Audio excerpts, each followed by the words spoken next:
Hi everyone, so I am here today to give you the full bookish reading wrap-up of 2020. So I have done a couple of wrap-ups this year, but this is my entire yearly wrap-up from the favorite books that I read to the number of books, my statistics, prettiest book, favorite booktubers, just a lot of random bookish things. So I will start by saying I have my notes here, so don't mind me if I'm looking down a bit.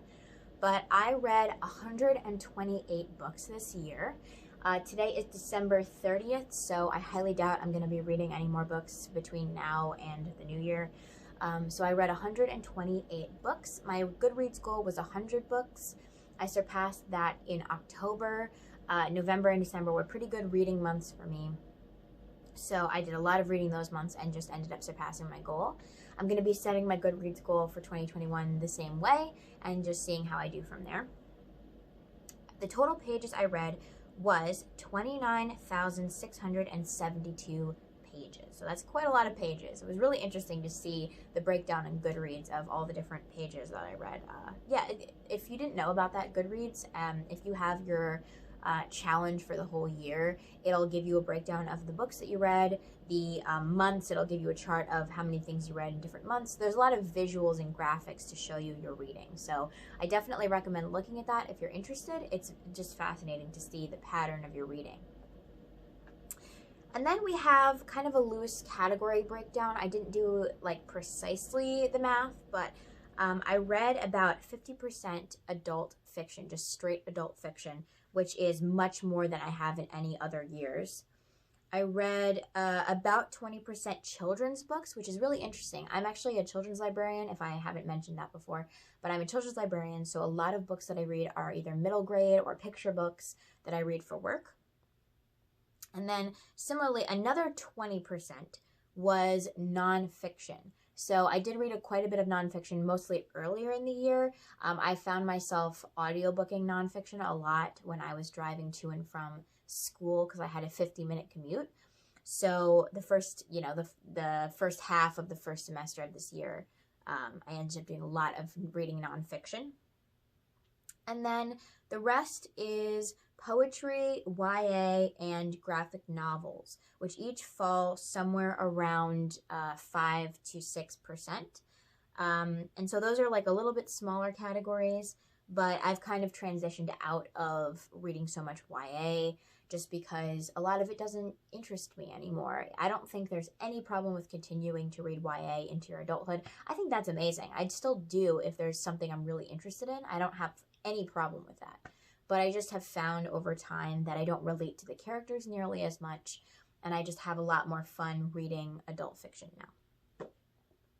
All right, so my average rating on Goodreads for my books was 3.7 stars. So obviously there isn't a way of doing a point, decimal point for any of your Goodreads ratings, but my general rating was 3.7. I read a lot of 5-star books in December. That was my best reading month.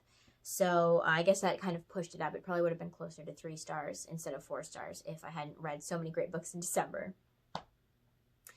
The month that I read the most books this year was actually January. It says I read 27 books in January. I guess I was just really bored or had a lot of time.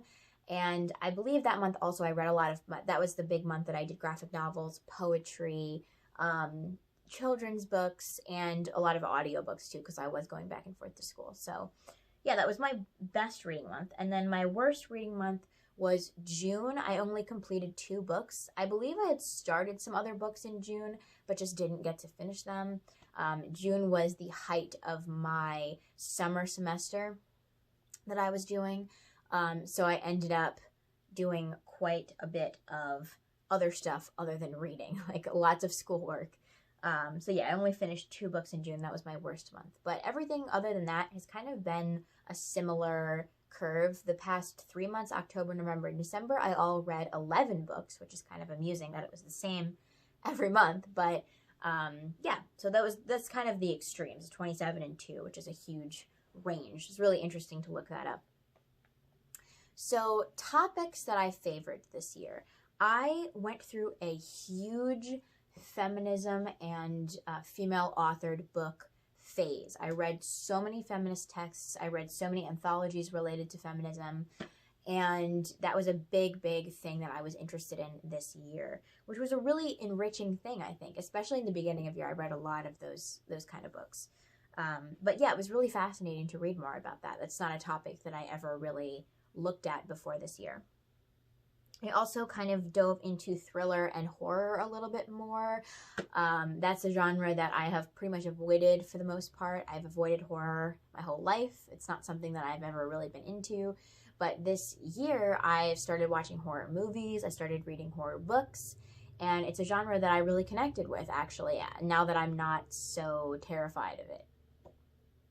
I also was very into the Wings of Fire series in the second half of the year. I have a bunch of them down here, but that's a series that my boyfriend started reading, and then he started to talk to me about it.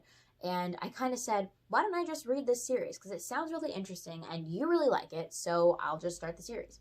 So I read the first book and was immediately hooked, and now we're reading Wings of Fire continuously. So that was a big series this year. That was probably one of the only series I read this year, actually. But that was a series that I really, really enjoyed, and I highly recommend. It is middle grade, but if you're interested in kind of a fantasy series, it's really, really good. It's really, really great. All right, I believe that is all of my topics that I favored. In terms of my favorite booktubers, I will show the links to their channels in the description for you. But Noelle Gallagher I discovered back in, I think, September, so it was later in the year. But oh my goodness, she is so fun. She is so excited about books, and I love watching her talk about books. So definitely recommend watching her. She was one of my favorites this year. Paperback Dreams, I also watched a ton this year. I didn't discover her this year, I don't think, but I did start watching her a lot more, and she ended up being one of my favorite creators this year. And also, of course, Ariel Bissett. I love Ariel Bissett. I've been watching her for a couple of years now, and I just continued to watch her stuff. And then, other bookish media, I really got into Books Unbound, the podcast that Ariel Bissett runs with her friend Raylene. And I actually got to be on 2 episodes. They did a couple of book clubs this year. So I read The Memory Police by Yoko Ogawa, I think that's how you say it. I read that, and I did a voice clip for the podcast. And then I also read Before the Coffee Gets Cold recently and did a voice clip for that. So I got to be in 2 podcast episodes, which was so fun and exciting. Very, very fun to be part of a podcast. I never thought I would be, so it was really cool. And then just generally bookish habits and things that have changed over time. I got a lot more involved in the Bookstagram community. I did a lot more posting on my Bookstagram. And on here, I also posted a lot more on here this year than ever before. I think actually I started posting on here about books back in like March because I was bored, there was nothing to do, and my reading had kind of ramped up, so I wanted to start talking about it. I was really interested in the booktube community. So those are some big things that I did this year. I became more involved with Goodreads. I made more friends on Goodreads. I started updating Goodreads more often. Let's see, I participated in 2 reading rushes this year. I did the stay-at-home reading rush in April, and then I did the main reading rush over the summer. So that was something I've never done before. I've never participated in a readathon or really done anything with the bookish community. So that was really, really cool. I had such a fun time doing the reading rushes. Let's see. Oh, I started annotating my books for fun, which was so interesting. Before this year, I have had such a challenging relationship with my books. I am very particular about my books. I don't want them to get bent. I don't want them to get, messed up or torn or written in or anything spilled on them. Like, I'm very obsessive about that. And this was the first time that I've ever picked up a book that wasn't a school book that I didn't have to, annotate for school. And I actually annotated books for myself. Like, one example is The Fault in Our Stars, which is my favorite book. I actually went through, or I am currently going through, and started annotating all over this book. You can see some of my annotations here. I actually wrote a whole poem in here. But yeah, I really have been enjoying, you know, books that I know that I really like and I'm going to enjoy or I'm actively enjoying. I'm not going to pick up a book that I'm not sure about and start annotating it, because if I don't like it, I want to donate it later. But if it's a book that I'm rereading or I know I want to keep anyway, I'll go through and annotate. And that was a really cool thing to start doing, because it makes your books feel like your books. And I didn't realize that until this year. So that was really cool. I also started date stamping my books. So I'll show you a book here. My boyfriend gave me this really cool date stamp. You can see I just wrote red and then the date. So I have been date stamping the books as I complete them. So that's been really cool. It's really interesting to have a log of the different days. Obviously it's on Goodreads, but it's so cool to have, you know, a log of when you finish a book in your physical book, so that every subsequent time you reread, you could stamp it and see all the times you read the book. So that was an interesting habit that I started. I also started a collection of Shirley Jackson books, which are right here. They are not just books by Shirley Jackson, though a lot of them are, but I have some of her nonfiction, some of her fiction, a collection of some of her letters and various like small stories, a giant biography about her, a novelization of her life, and the graphic novelized version of her story, The Lottery. So that is my collection so far. I'm hoping to continue growing that collection, but Shirley Jackson is my favorite author, so I am trying to, you know, have a whole collection of all the things related to her. I just think she's not only a fantastic author, but such an interesting person, and I love to learn about her. So definitely hoping to continue that collection. Oh, I forgot that I made a lot of bookmarks this year. I'll post them out for you. I made a bunch of bookmarks this year, and that was a big thing that I've never really done before. So I started kind of putting together different materials, like different paper, and laminating it and making some different bookmarks. This one's really cool. And I ended up also putting together, let's see, a couple of specific ones that relate to authors. So I made one for Mary Shelley. On the back I used glass jars, because obviously Frankenstein and body parts, and there's a photo or like an artwork of Mary Shelley. And then I also have Flannery O'Connor on here, and then obviously the birds on the back, because Flannery O'Connor was really into birds and peacocks, and that was a huge kind of motif in her writing. So I started making bookmarks, and that was really fun. Just a nice way to distract myself from everything going on in the world. Alright, so I wanted to briefly talk about the books that I started and didn't finish this year. So I have a problem with the starting books and not finishing them. I end up doing that a lot because I get really excited about a new book that I just purchased or something like that, and then I really want to just divert and start reading that. And I also can't just read one book at a time. I have to read like multiple books at a time and just kind of juggle them, because I do get bored really easily. So that being said, I have started and not finished 6 books this year, which is quite a bit. The first one being A Beautifully Foolish Endeavor, that's what it is, by Hank Green. I really loved the first book in that series. That's an absolutely remarkable thing. And I listened to it on audio. I really loved it. I believe I gave it 5 stars last year or earlier this year. And the book came out this year, the second book came out, and I immediately bought it in hardcover and was so excited about it. And then I had to put it down because I had so much schoolwork over the summer. I just could not physically put my mind to this really thick sci-fi kind of book. And I just never picked it back up. And I think at this point I want to start it over. I'm waiting for the audio to come in because I think I'll like it a lot better on audio than physically reading it. So when it does come in, I will be listening to that book and trying to finish it. I also, these are the other books that I didn't finish this year. I started doing a reread of Tifios, as I was saying before, and annotating it. And I just haven't gotten a chance to finish this, but I do want to soon. I'm over halfway through, so hopefully I can finish this soon in the new year. I also started The Haunting of Hill House by Shirley Jackson. This is a really cool copy. I've gotten 61 pages into it. Oh, here's another one of my bookmarks, Shirley Jackson, with the wallpaper. It's really pretty. But I started this book and I'm really, really loving it. I'm annotating it.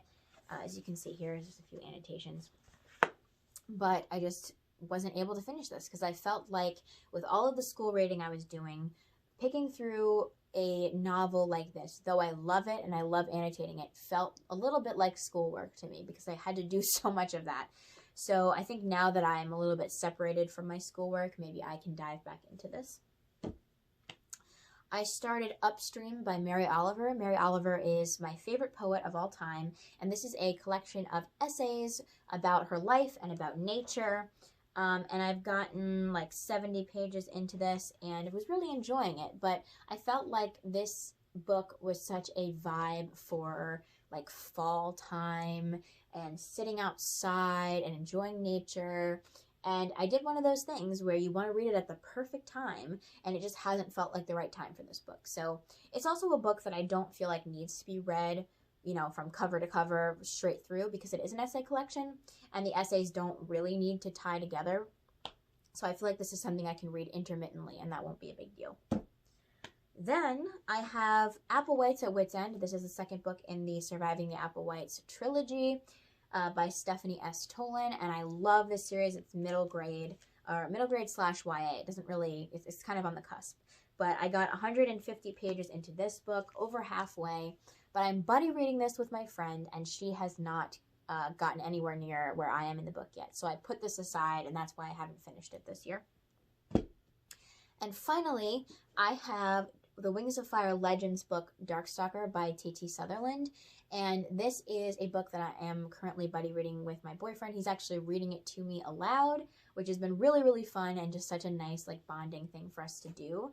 And as you can see, I'm most of the way through this book, but as I said, it's kind of, you know, slow going because we are reading it together. He's reading it out loud. So I had this on my TBR in November. Obviously, we didn't finish it in November, but I'm hoping we can finish this in January. All right, now to go on to my prettiest book of the year. So this is prettiest book acquired or had or whatever, not necessarily prettiest book read, because I acquired both of these. I couldn't pick one, so I'm gonna talk about two. But I acquired both of these this year, and they're both just absolutely gorgeous. So this is Bibliophile, which is a giant book of various bookish things. It's like stacks of books, recommendations for different things, pictures of bookshops, covers over the years. There's just so many different things in this book. And it's such a beautiful, you know, obviously beautiful on the outside with the gold and the stack of books, but all of the illustrations, look at this, fictional universes, planets. It's really, really interesting and just such a beautiful book overall. So I really loved flipping through this, and it's such a lovely book to have in my collection to refer back to. And then I got this book yesterday from my best friend who I'm doing a buddy read with, but this is the beautiful illustrated edition of Love in the Time of Cholera by Gabriel Garcia Marquez, and I am very excited to read this, but it is, oh my gosh, like this cover is just absolutely gorgeous, and throughout this entire book there is illustrations. Like, oh my goodness, that is the most beautiful book I have ever seen. I mean, this is just so gorgeous. So I just acquired it yesterday, but this is probably, you know, the prettiest book that I acquired this year. Like, it's just absolutely stunning. Okay, finally, I am here to give you the top 10 books that I read this year. So I didn't put them in a particular order necessarily. They're loosely kind of in the order that I liked them. But I will give you a warning that my number one book, my favorite book of the year, I do not currently have in my possession because I lent it to my boyfriend. But I will let you know what it is when we get to the number one spot. So the kind of number 10 spot, I'm going to be talking about two books for. These are both books by Carmen Maria Machado, which is a author that I just discovered this year. I actually never heard of her before this year. But this is Her Body and Other Parties, which is a short story collection, and this is In the Dream House, a memoir. So these both had a huge impact on me. This short story collection was just absolutely intriguing. It was kind of a feminist short story collection about different women and relationships and struggles that women have had throughout. And this one was a memoir told in the dream house, which is kind of a literal and metaphorical place. Like, there's different vignettes of what the dream house is, like dream house as demonic possession. So there's just a lot of like random dream house as musical, dream house as I Love Lucy. So it's just a very interesting way of telling the story of an abusive relationship that the author had gone through. And though I couldn't relate to some of the stuff that was discussed in this book, I did feel like I was pulled so far into the story, and the format of this book just made it so amazing and fascinating and such a fun read. So it's very emotional, I will give you that. It's really, really emotional, totally wrecked me emotionally, but it is fun in terms of the way that it's presented. Next, I really, really loved We Should All Be Feminists by Chimamanda Ngozi Adichie. And this is a very, very small bind-up of her TED Talk that she gave a couple of years ago. And this is just such an interesting little book about her relationship with feminism, what it means to her, and her recommendations as why we should all be feminists. And it's very cute. I love this edition, and I just think that it's a really, really important read. It's probably my favorite feminist text that I read this year because it is so palatable. So then I really, really loved Eileen by Ottessa Moshfegh. I read My Year of Rest and Relaxation, I believe, the end of last year, and it was very, very interesting. I gave it a 4 out of 5. This one, though, I gave a 5 out of 5. It was such a strange book. I don't even want to tell you what it's about because you need to just read it. Because knowing what it's about, you need to just dive into it, read it. It's very odd, but I really, really love Ottessa Moshfegh's writing style, and I think this one really worked very well with her writing style. Then I have a book from the Wings of Fire series, which made it into my top 10 books of the year. It is The Hidden Kingdom by T.T. Sutherland. This is my favorite book in the series that I have read so far. It's the third book in the series, and it follows my favorite character, which is Glory. Then I absolutely loved Before the Coffee Gets Cold by Toshikazu Kawaguchi. That name always messes me up, but I loved this book. As I said before, I did it for a podcast episode. I read it and did a recording for it, and this book I ended up giving a 4-star initially, but I thought about it way more than I expected I would, and I had to bump it up to a 5-star because it just was constantly on my mind. So I absolutely loved this book. It's about time travel, it's about relationships, and, you know, going back in time and why people go back in time. Like, what is the motivation to do so? So very, very interesting Japanese translated fiction. Then there is a book that I read at the beginning of the year, which I don't remember super well, but I remember that I loved it so much, so I definitely want to give this a reread soon. But it is Birds Art Life by Kyle McClear, and this is a book following the author's experience when her father was dying. And she's talking about, you know, the pain of, you know, losing a father and dealing with grief and, you know, worry and anxiety.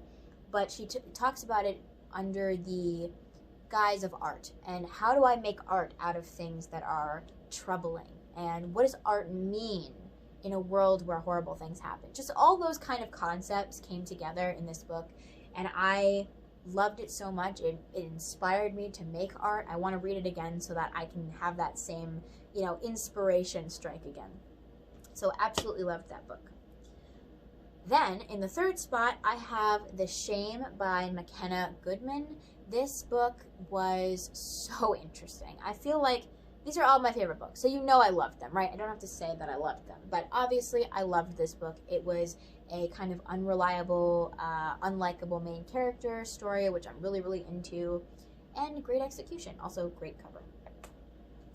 Then, I loved Bluets by Maggie Nelson. This is a essay collection following the color blue and what it means to Maggie Nelson in every possible way. And I annotated this so much, as you can see, there's lots of annotations throughout, but I annotated this, I read this actually for a class, but I found this to be so cathartic and so relatable in so many different ways, and just absolutely loved it. And then in my number 2 spot, I have Hysteria by Jessica Gross. This book is so weird. I don't recommend it if you're not okay with a lot of discussion of sex or Freudian psychology, but I found it just absolutely fascinating, and I was laying in bed all day with this book, just couldn't do anything else but read it. It came at the perfect time for me, and just such a surprising book. I didn't expect to love it this much, but wow, really impressed by this. And then, as I said, I don't have my top book in my possession right now, but it is I'm Thinking of Ending Things by Ian Reid. Wow, that book completely messed me up, like just in the best possible way. Loved that book so much. I'm not going to tell you what it's about because I think you should just read it without knowing if you haven't read it. But wow, that is the first kind of really horror novel that I've read, and it completely blew me away. Immediately closed it, had to give it 5 stars, had to talk to everyone I know about it. It's so amazing. So those are some of my favorite books of the year, and that is the general wrap-up of the year. I'm really excited about all the books that I read this year, and I'm excited to start reading in the new year and see what goals I can come up with there. So I hope you enjoyed this video, and I'll see you next time.